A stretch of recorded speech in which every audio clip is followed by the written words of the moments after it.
Derrière ce mur du XIIe siècle de l'abbaye de Saint-Guilhem-le-Désert se trouve au rez-de-chaussée la salle capitulaire ouverte au public. Mais au premier étage, le dortoir des moines, lui, doit être totalement restauré. Un projet de près de 2 millions d'euros, aujourd'hui en attente, faute de budget. Pourtant, cette somme reste minime par rapport au don d'1 demi-milliard d'euros proposé par les 3 plus grosses fortunes françaises pour Notre-Dame de Paris. Il y a une petite indécence quand même à arriver à proposer le jour même où un bâtiment brûle 200 millions d'euros. Dans un contexte où on le voit bien, les gens quand même tirent beaucoup la langue. Alors ce qu'il faudrait savoir, c'est effectivement si ces dons seront défiscalisés. Parce que s'ils sont défiscalisés, en fin de compte, ce sont tous les Français qui paieront. Et si les Français ne payent pas pour la défiscalisation de ces dons, ça veut dire qu'il faudra pomper sur tous les budgets de la culture, y compris donc les budgets de tous les autres monuments. De son côté, Carole Delga, la présidente de la région Occitanie, a déjà annoncé un don d'1,5 million d'euros pour la reconstruction du monument parisien.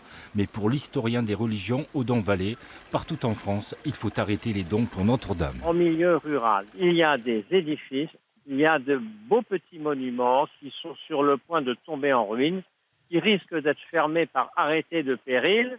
Et là, il faut que l'argent aille plutôt vers ces édifices de proximité, parce que là, les gens de la région, du département, de la commune sauront exactement où va l'argent. Le président des Compagnons de Maguelone, en recherche permanente d'argent pour le domaine, est lui plus nuancé sur les 500 millions d'euros de dons.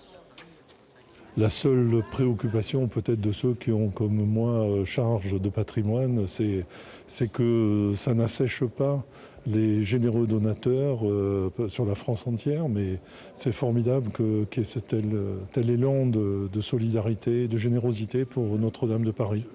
En attendant des mécènes et des aides financières pour lancer les projets de réhabilitation à Maguelone et à Saint-Guilhem-le-Désert, les dons pour Notre-Dame de Paris vont dépasser le milliard d'euros.